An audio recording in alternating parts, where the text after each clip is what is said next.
It's a real pleasure for me as a longtime fan to be sitting here with Aaron Gray. Here with Larry Hama. We're talking with Kevin J. Anderson, best-selling author. Mr. Neil Adams. I am here with David Prince. Axel Alonso, editor. Shadow Stevens. And Devil's Comic-Con with John Delancey. With Tom King. Kevin Conroy. Free comic book day. Denise Crosby. PopCon Pop Expo. Here on location at Star Wars Celebration. Sci-Fi Expo, talking for our second time with Gil Gerard. Wichita, Kansas at Time Eddie. Producer David Gerald. I've got Eric Flint. Are here at Smallville Comic Con. Wizard World St. Louis. VillageCon in Bentonville, Arkansas. Michael Lombardi. We were talking with Alan Dean. Quincy Allen. Suzanne Lambden. Founder of Starlog Magazine, Mr. Kerry Oakwood. Chris Sami. Len Weed. Dave Schwartz. Mano Interrami. John Aaron. This is Sci-Fi for Me, your portal to the science fiction multiverse.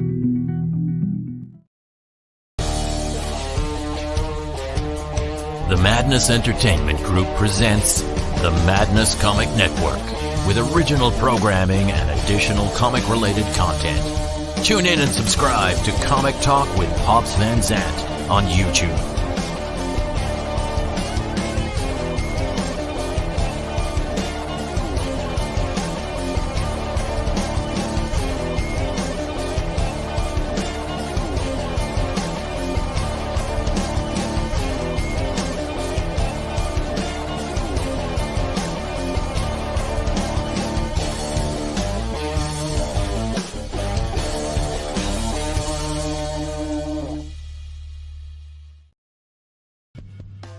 The Immortal Mass, a 1970 superhero crime noir adventure that follows a retired soldier who is given a covenant interview with a death row inmate. What he learns from the interview thrusts him into Atlanta's shadowy underworld. He will have to utilize his military training to survive from being hunted for the information that could topple the most powerful ruling class in the city. This is not a pre-order or a crowdfunding campaign. Get your books now at denali's.com.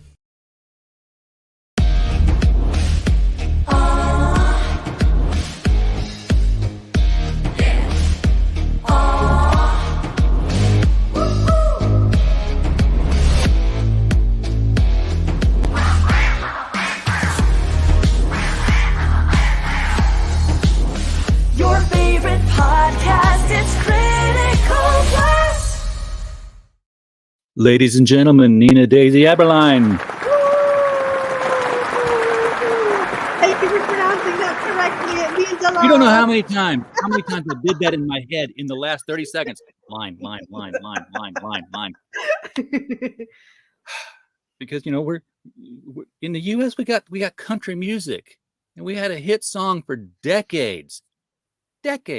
Aberlein. And it's just Makes like sense. it's ingrained in our heads when it's how we want to put it out. But I was like, it's Aberlein like Frankenstein, but don't say that out loud because And then you just did. yeah, I know. Funny though. Funny. Oh, welcome back.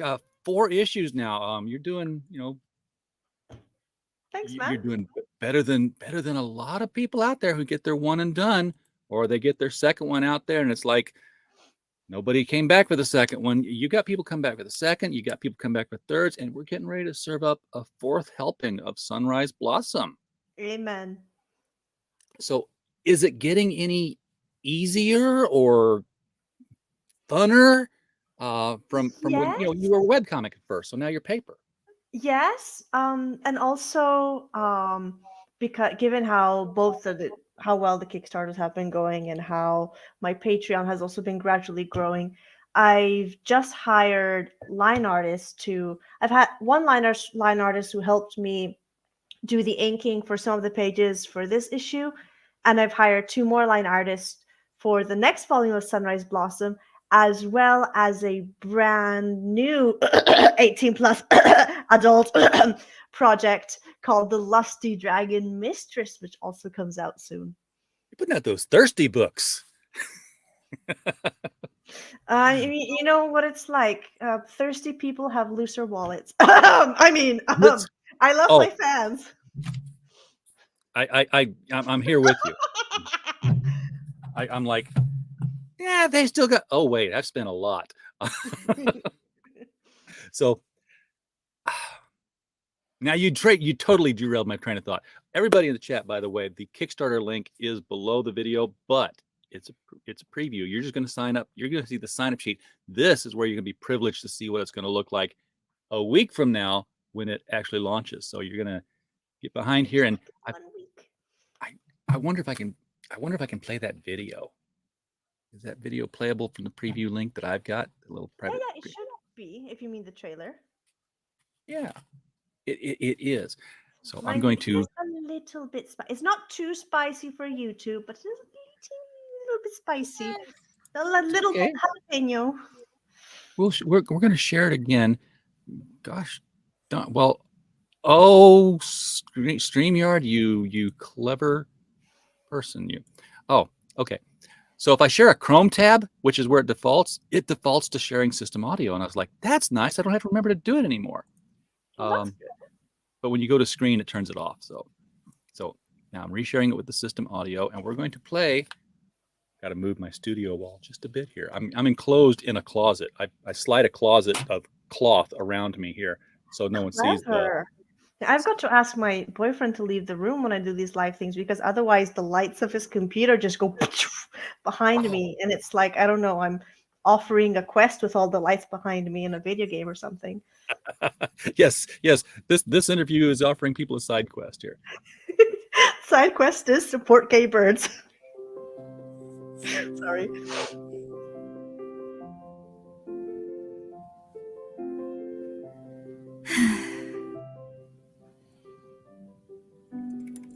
Oh, Violet's back early from her date.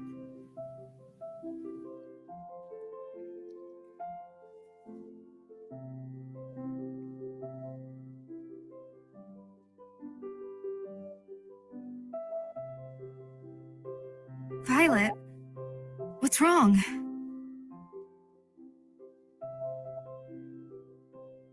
You understand my pain, don't you? Violet, I don't. You've experienced his cruelty, haven't you?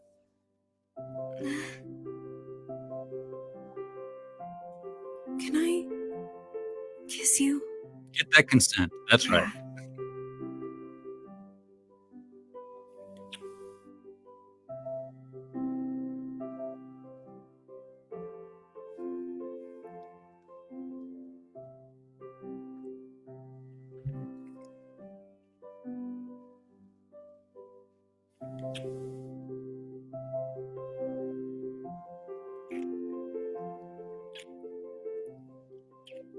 That's not spicy.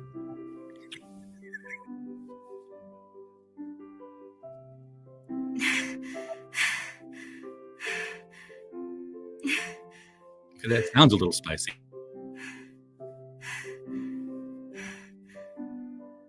Violet, I love... Violet?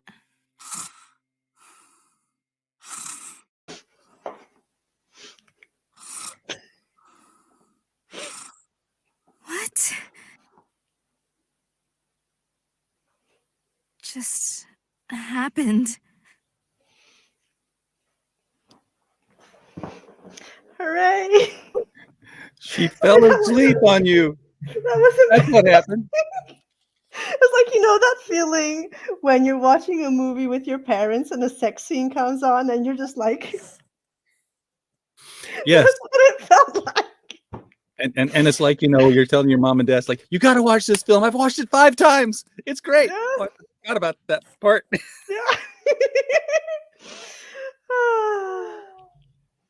That was just kissing. It got a little bit of. Oh yeah, the original version. I had to tone it down because in the original trailer, the saliva sharing sounds were a lot louder. Like to the point that Facebook wouldn't let me promote the video because it was too because spicy. of the sounds. Oh, this is why I don't put any video on Facebook.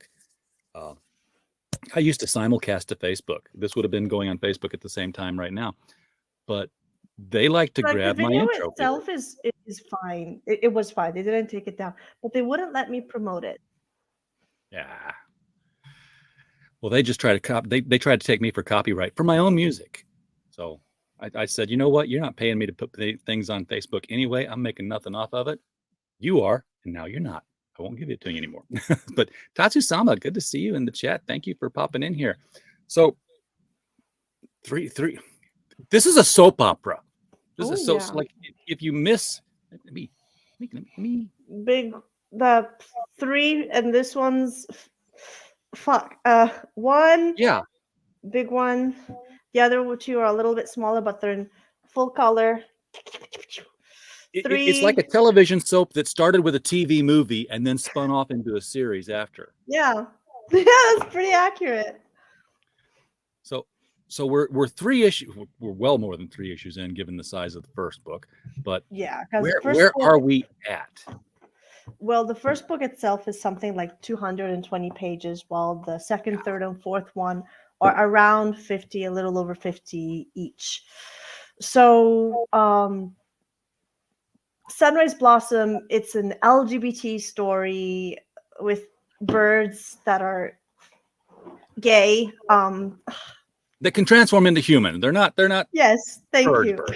It's not bestiality. I promise. Please, no matter what some people might say, it's not. I swear. Look, if you watched Twilight and you were on Team what's his name instead of Team Jacob. Edward, Team J. If you were on Team, it's the same thing, guys. That kid turned into a dog. Exactly. So pretty much it's the story of the growth of a young lesbian harpy who is becoming an adult and discovering things about herself while falling in love with her human companion, Violet. Now, without spoiling, in volumes 1, 2, and 3, a lot of shit happens. It's in a few words. So in the first volume, Sunrise Blossom is a coming-of-age story about Ivy, a young falcon harpy abandoned by her mother and raised by a family of owls. While traveling with her sister to learn about human culture, they have an argument and Ivy... Oh, hi, Jimmy. Hi, Mike. Sorry. They have an argument and Ivy is separated from her, only to be picked up by a human woman, Violet, who helps her discover herself and bloom into womanhood. But it's only after a dramatic turn of events that Ivy discovers her romantic feelings for her human companions. Then the second one, which has hot Scottish... Gosh, I am getting really... I'm getting nervous. It's got hot Scottish gilfs, and it's got awkward dinners. Oh my gosh, I'm a mess. We've got a cat's apostrophe going across the screen there. I didn't even notice. Okay. Well, in the second volume, Ivy has been separated from her family, enslaved, and had her heart broken. But the young falcon harpy stays strong and perseveres. She believes to have finally found some peace with a kind old fatherly man. But when his real daughter shows up, it's time for Ivy to return to the woman she had fallen in love with. And the third one, which actually only came out like a few months ago, the Kickstarter, not too long ago. I grabbed an Italian copy, so I don't have the synopsis. Hold on, where's the English? I could unbox a few right here. Oh, you could read the synopsis if you want. Well, I'd have to take a lot of stuff down. Okay, hold on. I've got. You're Italian. Let people think we got a classy show here. Yeah, hold on. No, I got this. Le acque si sono calmate e la vita di Ivy ha finalmente cominciato a tornare alla normalità, finché appare un giovane ragazzo con segreti interessanti da rivelarle. Come impatteranno la sua relazione con Violet? E la donna dei capelli curvini aprirà i suoi occhi all'arpia che ha di fronte? If you want to know what that means, back the campaign. Anyway. Campaign. Sounded lovely. And it just made me realize how appropriate it is that the boxes that I've got stacked here, Sunrise Blossom is on the bottom, Incantessi is on the top. So I'm like, we're keeping the familia together. And then we finally got volume 4, which in my opinion is my favorite volume so far. Not just because of the spicy bits, but story-wise, it's Lamau. It's been a slow burn. It's not been one of these relationship stories where you're like, you just open up the Yeah, front pages and, clothes come off. yeah, it's this genuine relationship development, bit by Because even bit. though we saw kissing on the cover, they didn't quite get there. Oh yeah, they do kiss in this one though. But In we also this one, saw in the trailer they did a little bit more. Anyway, yeah. then we finally got to the fourth one with this campaign, and in this fourth volume, Violet, the dark-haired woman, is beginning to notice Ivy, our Harper protagonist. But that means trouble for her relationship with her boyfriend, Jonathan, who, taken aback by the possibility of losing her, gets down on one knee and says 4 reckless words. Blind panic rises in Violet's chest. How will she react? And will Ivy's feelings finally come across? The answer is maybe. You're not going to make them a campaign throuple. To find out. You're not going to make them a throuple, are you? No, I mean I can't because canonically, Violet, the dark-haired woman, her boyfriend Jonathan, and Ivy, they're first cousins. Oh, I'm not really into that. So, yeah, that would be bad. I mean, it how it is works in Animal technically set Kingdom. in Europe, but not royal family Europe. Not royal family Europe. Yeah, okay.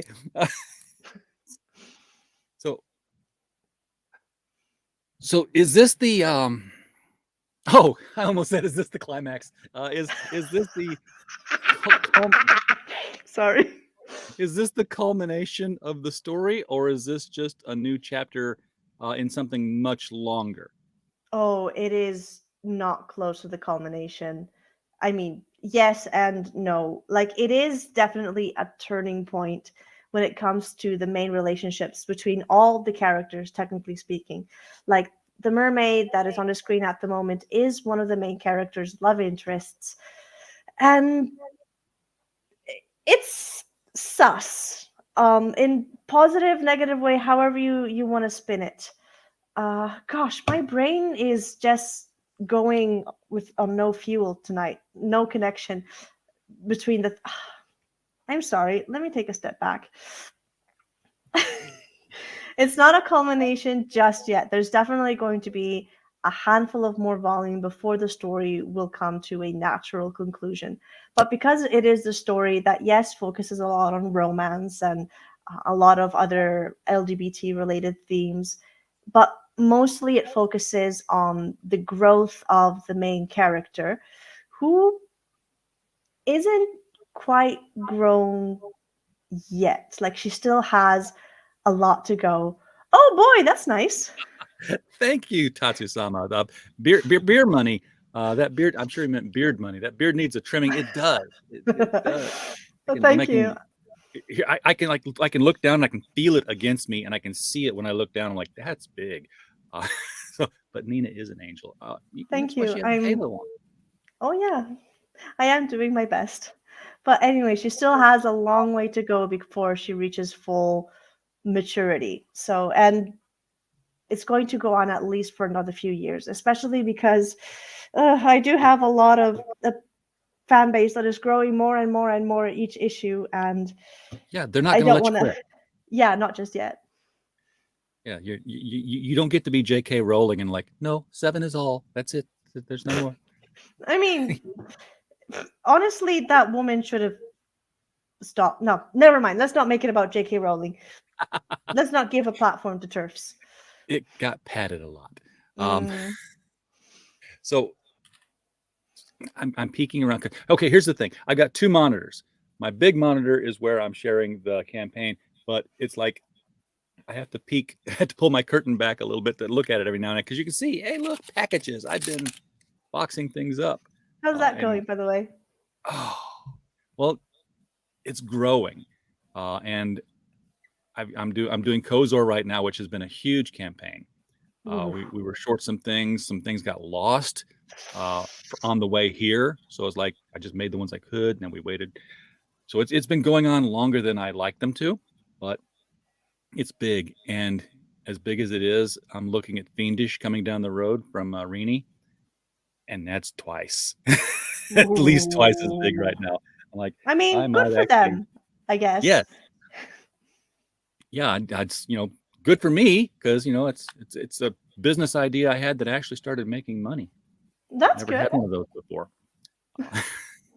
And I get to meet cool people. You saw the ad, you saw the Sunrise It Blossom was so logo. cool. I really liked how mine was the one that also had an image, so it was kind of one of the more visible ones. So It was. I liked it that when I did the background removal, I said, you know what? I like it with it like that. I'm just going to keep it with the character. So yeah. See, we had issue 2 and issue 3, and you see these covers. You're like, oh, these were tease covers. There was the romance did not happen. But they were references to things that happened in the story. Like in the third volume in particular, hold on, my cat's sitting on the thing. Like in the third volume in particular, for example, it literally like happens in the comic itself. It's a romanticized version of what happens, but it is technically stuff that happened. Right. She tripped and fell on her, and then Oh stayed no, there. she legit pushed her down and was like, "Ah." No, not aha, but she was very confrontational. Like, you're saying things that are not okay, and I need you to listen to what I'm saying. Like, even here, boom, slam. Do I have your attention now? Exactly. And then the blushing and the daydreaming. Yeah. Mm-hmm. But this time around, she comes home sloppy drunk.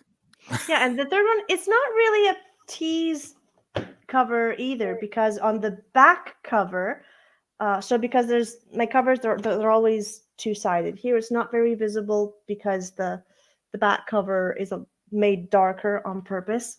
Let's see if maybe, because you might see a bit here how it's like I an see the ongoing legs. figure. Exactly. And in the cover for the fourth volume, on the back cover, you can see the mermaid character in the background sitting on a rock. And on the front cover are the leading ladies, the dark-haired lady Violet wearing the dress that she's wearing when she comes back, a little tipsy, a little traumatized, needing comfort. And that's kind of what happens in the story. I'm seeing 2 different page counts here. Yes, there's 2 I've versions. seen people put out different cover versions, but I've never seen people put out different content versions before. So if you want children, if you have children that read the story, get the safer work version, for the love of God. But if you're into the habanero sauce, there is the not safe for work version that also has the not safe for work cover, which here is censored, but I think you can understand the contents of it pretty much. And there's extra pages of really, really, really spicy content that I'm honestly really proud of.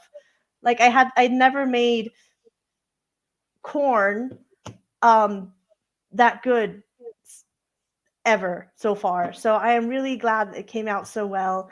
And I feel like it's also like a good sign for my upcoming adult project, which just started and will start coming out soon, which hopefully might go even better when it comes to spicy content. The art really has been progressing from what we saw in the first volume, and of course, the layouts were taken from a web page, so it had a lot of look like, hey, this was a web comic that got transferred to paper. But now that you're drawing for paper, the layouts are feeling more natural, and the characters are becoming more defined in the line drawings. So it's that thing where if you just keep doing something, you just get better at it. Works for most people except for me. I still draw the same stick figure I always drew. So, guys, who is the mermaid and why is she here? Because they're not in the water. Without spoiling too much, the mermaid is a character that is introduced and does have a really important role in the first volume. because without spoiling too much, there's a certain moment in which Ivy needs to live separately from her human companion, from Violet, because of safety reasons.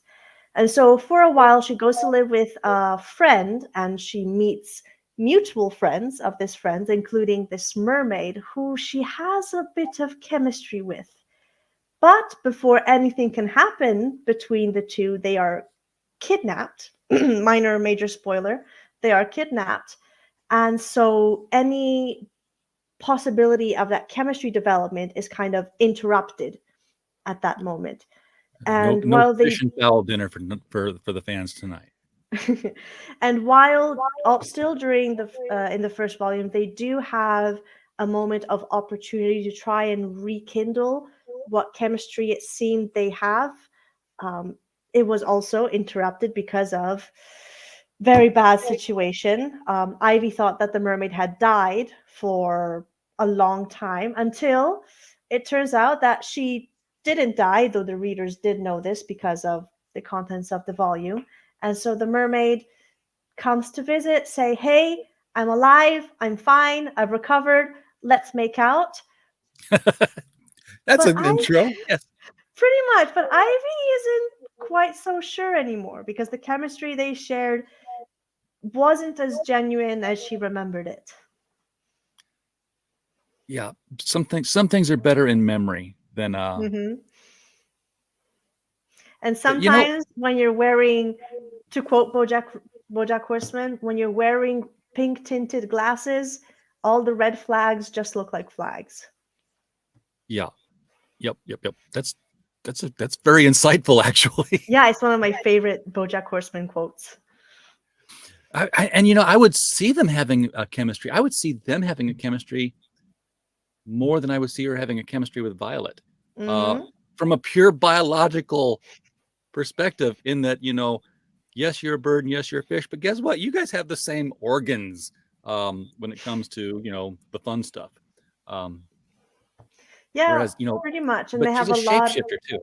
Yeah, and they have a lot in common, like aside from being the both like half animal, extra species and stuff, they both have historical elements in common, considering how mermaids and harpies both come from the same mythological creature of the Greek sirens, technically speaking. Yep. And but it's one of those things where you think you have a lot in common with a person, but that's also because you haven't had the opportunity to get to know them well. Because that's something that one of the things that I really enjoyed about developing the relationship between Ivy and the mermaid, which will come back in future issues, is that technically all the red flags that are bright clear in this volume were technically present in the previous volumes as well. Because every single time the mermaid would try to hit on Ivy, she would always make sure that she was drunk and was vulnerable first before she tried doing anything. Okay.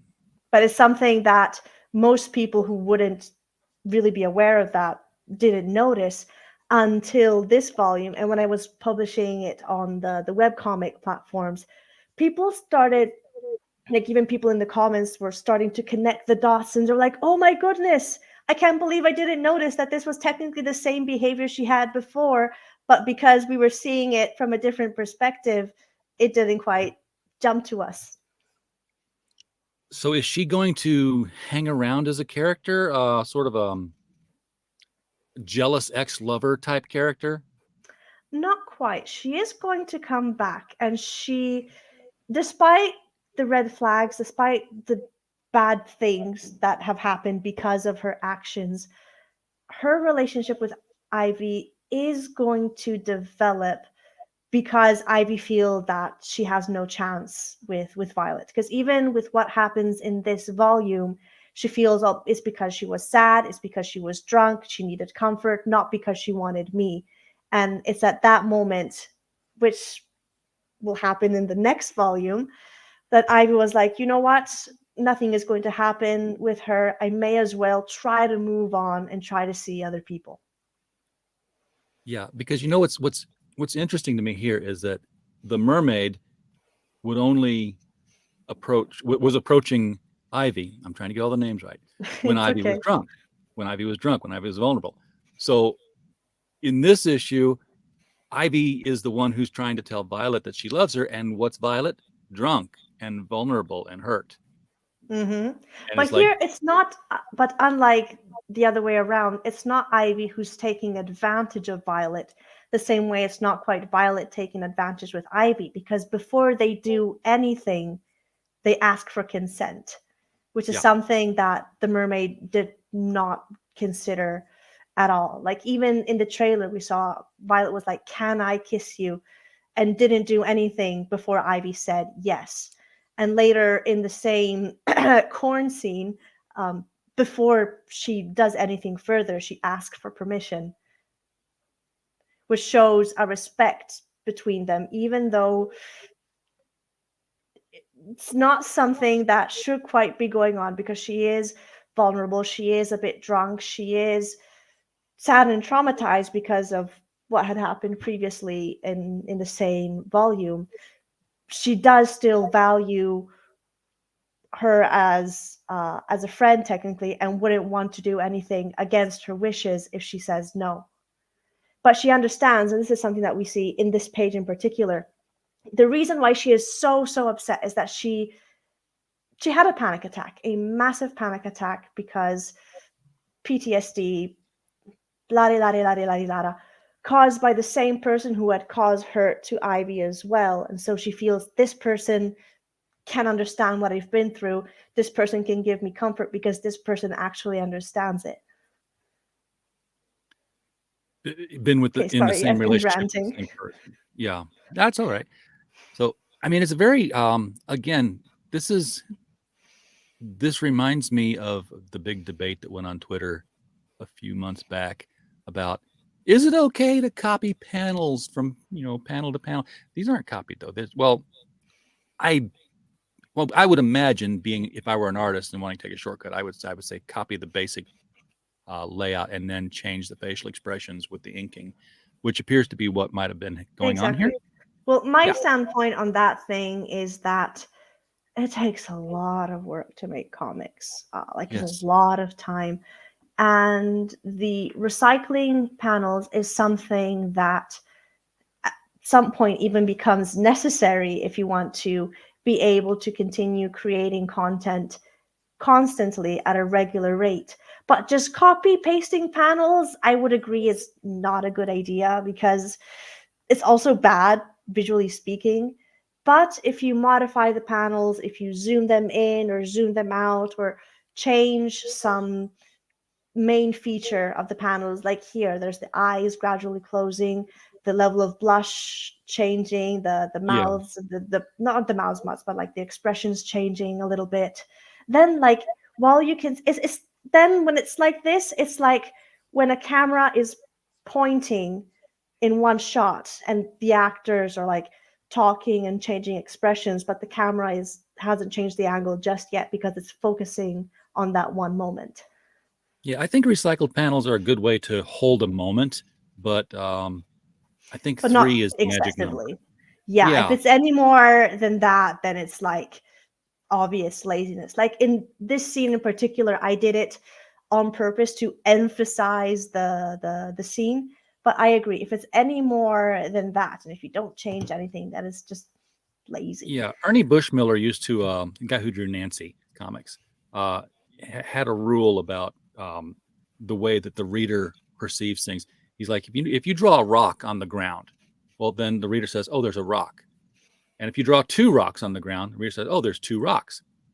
If you draw 3, the reader says, "There are rocks." You don't have to draw 70. It's a rocky. There are 3 rocks, therefore there are probably more. And it works the same, I think, with the panels. You can say, intro, pause beat, say something to finish it off with the 3 panels, and it can be the same panel, and the reader can hold that moment as long as they want. But when you have somebody's like, they start it off, and then there's the pause, the pause, the pause, the pause, the pause, the pause, and then the end at the end of the page. I'm like, oh no, that was sloppy. And you've seen that in Spider-Man, I think. Yeah, it can happen in a lot of mainstream comics as well. I remember this print. Oh, this one's coming back. So some prints like won't be available anymore because I didn't like them anymore. So I'm not really gonna print anymore. But this one is one of my favorite ones, and it's coming back for this one. I like how she stands on a pumpkin because Ivy's short. Ivy's a Yeah. short. But yeah, the prints are a great way for the readers who don't want to wait for the story to get there. Just like jump me ahead and show me a picture. The bookmarks are fantastic. Yeah, and speaking of that, there is a 4-page blurb that I originally made before I started working on the 4th volume, which is a sort of prologue / epilogue.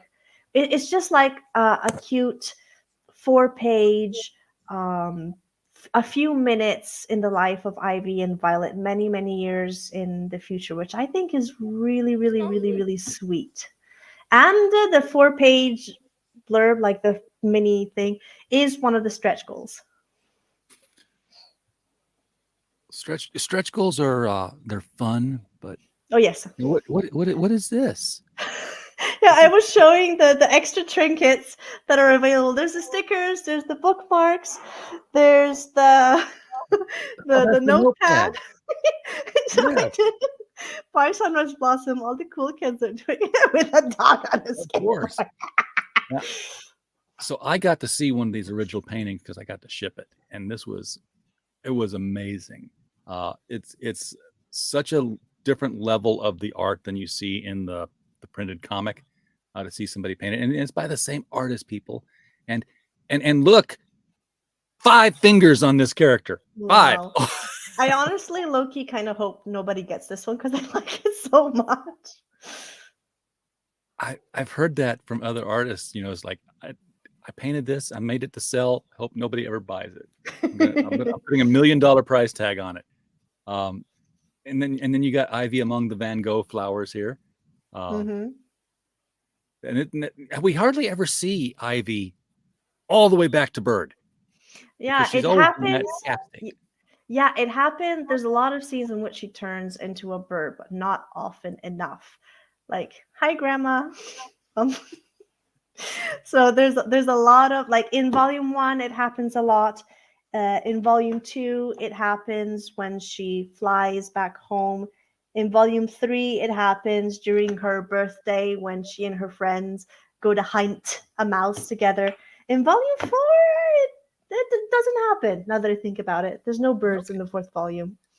Well, and we've talked about this before, what her natural state is. And the natural state is that midway state where she's got the almost Baba Yaga bird leg kind of thing. Yeah. It's an effort to be bird, and it's an effort to be human. It's like lifting something. You have to exactly. It's like when you go walking or when you go jogging. Like if you keep yourself exercised, then it becomes easier to do it for longer periods of time, but it's still exhausting over longer periods. Now this is an interesting ink drawing here. This is going to be. Yeah, all of these are for sales as add-ons. The bat suit, bat suit Ivy inks. So if you have a bat fan in your life. Okay, now this is it's censored. Grandma, don't look. Don't look, Grandma. Okay, we're gonna. This one's just a little bit of see-through cloth, so that's okay. That's art right there. I don't care what you say. Don't worry, all the spicy bits are censored. It's good for YouTube. And well, you've got to do it for Kickstarter too, because they'll take you down supposedly if you're showing that kind of stuff. This is Chris. Now these are all going to be inked ones, not going to be colored, right? These are all inked. Yeah. I was just, because I saw the mistletoe one, I was like, oh, that would be cute with Christmas colors on it, the red and the green. This one, hold on. I've got it here somewhere. This one, while it's not colored per se, I did use metal markers to color some bits. Like, let me see if I can get the light to show it. Like, it's not showing much. Like the necklace. The right light to reflect. Okay. Yeah, like the necklace, I used a blue metal marker. The little bow, I used a green metal marker. The the string. I used a gold metal marker. It's a lot more visible in person, I promise. Yeah, But yeah. I get that. The prismatic effect of the metal Mm-hmm. markers, it doesn't pick up well on cameras. Yeah. And then of course we got another little bit more censored here. Because we don't want people to get the impression that it's okay to drink. We want to cover that bottle up. Yeah. And then more stretch goals. Now you got Mm-hmm. Fire Elmo Ivy. I love it. You translated another meme. Honestly, one of my favorites. We were adding Violet solo to the Chibi collection because you've had a lot of those Chibi characters. Fiona, the mermaid that we refer to as the mermaid. Yeah, her name is Fiona. Now, does Fiona, as a mermaid, is a mermaid a shape changer in your universe of characters, or is she a mermaid? Any half animal creatures would be technically shapeshifters, and it is something that at the beginning of the volume is explained a little bit better, because Ivy, the reason why she traveled towards human living towns in the first place was to learn about human culture and to learn about the history of shapeshifters, exospecies, just like herself. And there is, it's not shown here, but let me show a little bit what it's like. Hold on. So Fiona can walk around. If she can, yeah. In fact, in the first volume, there is a scene that right soon after she's introduced. So she's introduced. Yeah, you can see the art's improved a lot. So she's introduced. She sees Ivy. She's surprised, and in order to walk over to her, she transforms into her human form so that she's able to walk, although she can't walk really well and normally uses a wheelchair. Oh, like Lori Lamaris. Mm-hmm. Oh, and you know who that is. Oh, I'm impressed. Superman's girlfriend, folks, in case you young college age. We never see Superboy in college that much, but when he was in college, he had a girlfriend named Lori Lamaris in a wheelchair because she was a mermaid. Yeah, I really like Superboy. Though I liked him in particular when he was teaming up with Robin. Oh, yeah. Oh, yeah. Like in Super Sons. Super Sons. That was such a great book. They made so many mistakes with. Oh, yeah. Marketing mistakes, like canceling it. The 4-page blurb is at the €3,000 mark, which is about a $3,000 mark. Yeah, more or less. They're pretty close, the euro and the dollar. We're getting some of the bookmarks now are going to be a little spicy, and that's not spicy. Spicy is when the saliva is dripping. This is. I mean, the skin is really shiny. I'm honestly really proud of this one. It came out really well. I mean, sadly the flowers are covering the best bits, but well, yeah, they always are. Now the flowers are not on the. They're not on the bookmark. No, the flowers are just there to censor it for the internet. And you can get the Fire Ivy keychain if you pledged a physical tier. You can't get it if you just pledge digital. We're not going to mail you something when you didn't pay for shipping. That's my rule. Exactly. But the keychains are a great idea here. Now, it's hard to tell with the art representation here what they're made out of, because it could look like this is paper on a chain, which I don't think this is. Oh no, it's plastic. Yeah. Okay. You got it's the hard acrylic plastic. thing. I'm not going to, and it's going to be proper plastic, not just laminated bits. So it's going to be proper plastic. Oh boy, the meme gallery. That's one of my favorite bits. Gallery. You make memes. You and another friend of mine make memes about your comics. Quick, Violet and Ivy are getting closer, and Vi is slipping away from me. Propose to her, give her a ring, let her go, and wish her happiness. I was going to suggest when I saw the Elmo fire, I'm like, you need to do an Ivy. This is fine. Meme. Yeah, that would be hilarious. Maybe for the next one, that would be a good one. Try to get Ivy drunk and make a move on her. Be a decent human being mermaid. No, she can't do either one of those. Well, actually, it's not a choice. This one's not. It's supposed to be a hard choice between two buttons. No, Fiona's just like she's slamming the left button. Violet to her relationship after Jonathan proposed. Yeah, just burned it down. Yeah. This is where the fun stuff is. But Yeah. settle down with a wonderful boy who loves you very much, or draw 25. Jonathan fans reading Sunrise Blossom Volume 4. Oh, so Jonathan fans are going to be happy? Oh no, it's Hide the Pain Harold, because it's like, because there is like there's like something like 15-20 pages of really awkward dinner. It's like the type of awkward that you're reading it and you're getting secondhand embarrassment. I've got to learn the names of these memes, because I'm like, anytime I want to use one, I'm like, where's the guy looking at his computer holding coffee, Googling that up? Like the only one that I know is Distracted Boyfriend.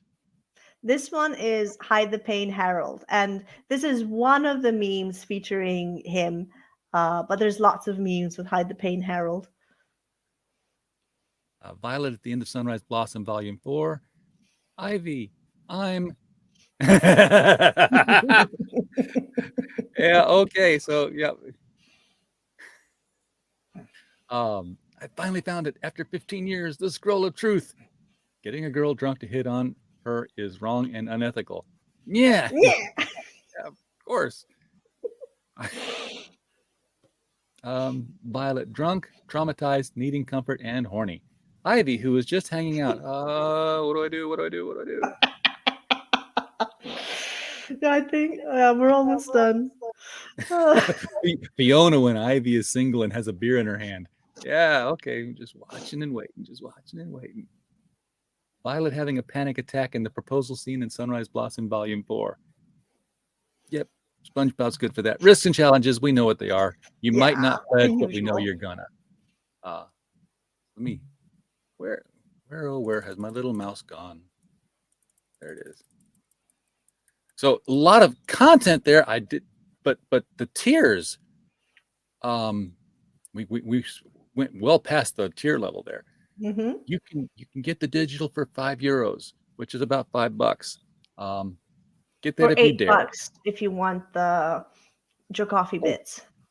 Oh yeah, we want those. £15 for the Safe for Work, £24. I've become British again. 20 euros. 20 euros for the spicy. This is where all your money's going to go, people. Right? Yeah, I've also put a rough estimate of what it's like in USD, Canadian dollars, and British pounds. Now, keep in mind that the estimate I did when making the Kickstarter page, so now it might be maybe $1 more or $1 less, but it's a more or less. I think the Kickstarter is going to show it anyway. Kickstarter usually shows things in your native currency. If you have the option for it turned on, because like at the bottom of the page, you can have like show in USD, show in British pounds, show in euros. But I put it in the description just in case. Yeah, and see, even though it can show it there and does show it there, this is why I always wait till the last day on Kickstarters, because I'll be like, yeah, I spent $25 on a Kickstarter, and then a month later, it's like, no, you spent $32 on a Kickstarter. I'm like, which I don't mind. I just, I've got to write it in my account differently now. Mm-hmm. You can also get, for €30, you can get the entire collection, and that's including the Not Safe for Work one. That's a lot of. It's like between volume 1, 2, and 3. I think it's something like 300. That's a lot of pages. 370. No, 300. So hold on, 320. Almost 400 pages. That's a ton of reading. Mm-hmm. But if you're going to do that, spend €60 and get. If you haven't got any of the physical volumes yet, this is what you want. You want the physical. Now you're at a point, or you're coming to a point where it's going to be time to collect the floppies again into a trade paperback. Now, I don't. Are you planning on like collecting 1 through whatever in an omnibus, or 2 I'm through whatever? I'm not even sure I'm going to do that just yet. Like it might make like because volume one itself is already really long. But that aside, the original pages of the first volume, like half of them were in black and white. And if I make an omnibus for all the volumes, I would have to go back and color a lot of the pages. And honestly, the art is like almost 5 years old at this point. It's going to be frustrating to color all that. So I might make an omnibus of volumes 2, 3, 4, maybe 5, but not Once it's until the I right have, size. yeah, not until I have 2, 3, 2 or 300 pages worth. Yeah, because it's got to be the right size, and it's got to end at a good point too. It's got to, it can be a cliffhanger, but it can't just be the middle of something Yeah. which you wouldn't end a floppy that way anyway. But or would I? Or would No, you? wait, I meant the cliffhanger. Never mind. For 65 pounds, you will be getting the non-safe for work, all 4 with the non-safe for work. But keep in mind, of course, there's also all the volumes as available as add-ons. So you can get like the safe for work package and get the not safe unnecessary for work copy as an add-on, or vice versa. Or be a good chum and get the deluxe package and get everything. Yes, this is the deluxe package. So what is everything? I mean, there's 4. Okay, you're getting all these prints.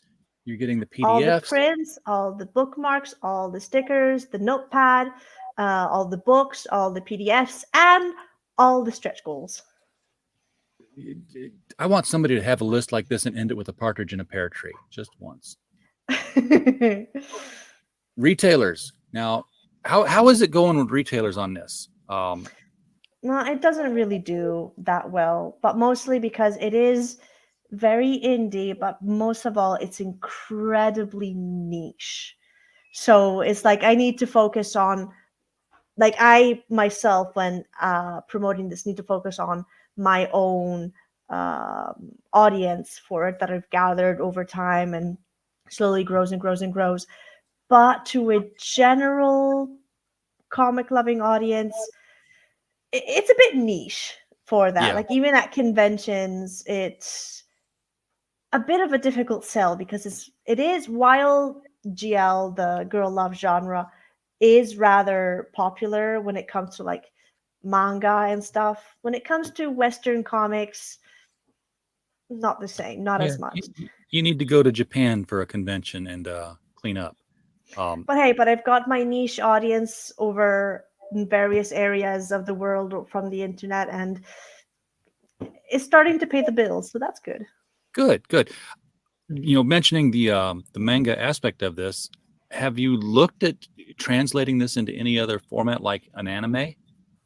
You mean like getting an animated thing? Yeah, have you pitched it to anybody saying, "Hey, here's, I've got all these issues. Here's the story. Would this make a movie?" But it is something that I might have to look into. Because I feel like character design wise, plot wise, it would translate well into something like that. But honestly, also with the way the animation industry is now, well, gosh, it's making me sad just thinking about it. You don't have to be in the industry. You just have to take their check. Yeah, I know, but it is heartbreaking to have like one season produced and then have it canceled, which is happening to so many gosh darn shows. Yeah, that's I liked Jupiter's Legacy. I was waiting for the second season of that one. Yeah, canceled it. And that was Netflix. They never cancel anything one season. Honestly, I wasn't the biggest fan of Jupiter's Legacy, but I did enjoy Super Crooks, which was like set in the same universe. Yes, yeah, which was animated. Yeah. My issue with Jupiter's Legacy was like the first season of Arrow. You kept going back and forth in time. This is how it's. But at the end of it, it's like, okay, we're done with that. We can actually move forward and tell the actual story. Oh no, we're done with that now. Okay, whatever. Yeah, but also like Inside Job, Harley Quinn, Final Space. There were so many that it's just making me sad just thinking about it. Harley Quinn's still going. No, it got canceled after the 3rd season. They said that, but I thought that they were still releasing it. I'm gonna have to look Well, I at mean, that. it's still up, but they're not going to produce a new season. Oh, okay. That was a fun one. Funny Yeah, one. I mean, maybe if you didn't another. go into it expecting Batman, if you went into it Oh, expecting Batman through Mad Magazine, that's what it was. It was a Mad Magazine world. Well, maybe another studio will pick it up. It was immensely successful, so fingers crossed. You're going to sell advertisements If in the anyone book. wants them, yeah. Yes. Okay. I'm glad that I saw that because guess what? Mm-hmm. That affects shipping. You wouldn't think so, but it does. Because if there's no ads and it's a book, we can use media mail, which is cheaper. As soon as there's an ad, you can't. And the post office is looking at that all the time now. Fortunately, I've never had an issue with it. I've had one person say, "Hey, they opened my package and charged me an extra 80 cents." But the Like, well, that person- advertisement here would mostly be like a shout out type of thing. I mean, like if you advertise toilet paper on an indie gay comic book, people aren't going to buy toilet paper just because it's an indie comic book. But it's something like, I don't know, if you want to advertise your own comic or whatever, like Well, the that's way almost an in-house indie ad then. it's something like that. It's like a shout out type of thing, and would be like inside the book, like at the end on the last page. Speaking of shipping, because I ship your book. Oh yeah, it is in the somewhere on the page, the shipping rates. It doesn't have to be there for me, but if you are getting this book, folks, I implore you, give her your address. Put your address in the Kickstarter form, please. Please check your emails when the campaign is over. I've got 2 packages up here to the same guy from 2 different campaigns, one of them yours. We have no idea where you are. You won't answer your emails. You won't answer your Kickstarter forms, but you keep sending money. Don't you wonder where your books are? And the other thing, keep your address up to date. If you move, tell people, because guess what is new with the post office over the last year? With media mail, if I have a 2-pound package, $4.16 is the postage alone on that. And it goes to you and it comes back. Guess what? The post office says, "Hey, we made a second trip with this. That's another $4.16, please, so we can give you this package." So I got to pay them again to get the mail back. And then I've got to pay them again to send it to the right address. And I'm not going to keep doing that. That's going to keep going on the customer, the guy who bought the book. Which would mean that I do too. So please. Yeah. So yes, please keep your addresses up to date. Unless you buy original art, in that case, then RJ can like keep it for himself. I'm glad you said that. I've got wall space. Unfortunately, I only shipped one original art, and she was on it. And secondly, you're not going to have that big of a problem because guess what? You're making books and shipping books. You're not funding books and then not doing anything. Three panels pass, and we drag that out for 2 years. And people are like, "Hey, I moved a long time ago. Didn't think this was ever coming." So your date is pretty fresh. Yeah, I mean, all of these are set to arrive by April, late April at the most, because the campaign goes live next Saturday, exactly 1 week from now, so January 21st. So the campaign should finish on January 25th. So on February 25th, meaning I should be getting the funds around Valentine's Day, more or less, January the 14th, which means that that's when I can send the books to print. But because I'm getting paid all my overtime this month, I'll be able to order the books to print before, meaning that in March, all the books will be shipped. Meaning that in April, you should be getting the books. And when they get to the shipping center, which is here, believe me, it's an all full stop on everything. I unpack the books, I sort the books, I get with Nina. I'm like, does this book mean this item, and does this item mean this book? Because we clarify what the SKUs are, so that I don't accidentally ship you 5 of the same thing when you only ordered one. And speaking of that, don't be scared of the euro symbol. If you live in the US, shipping is only $15, which is less than the price of the book itself. So especially if you get more than one book, like if you get volume 1, 2, 3, and 4, and so forth, you definitely don't overpay for shipping, thanks to RJ. That's what we're here for. That's why we came around. Mhm. We're shipping a lot more just because a lot of people are. If you're in the U.S., it's going to cost you more to ship through me than do it yourself. But weighed against, this is time I could be spent making more comics versus this is time I spend packing boxes, which is maybe not what I'm good at. Not to mention if you're from the European Union like myself and shipping everything individually to the US would mean having to spend like 30, 40, $50 per book.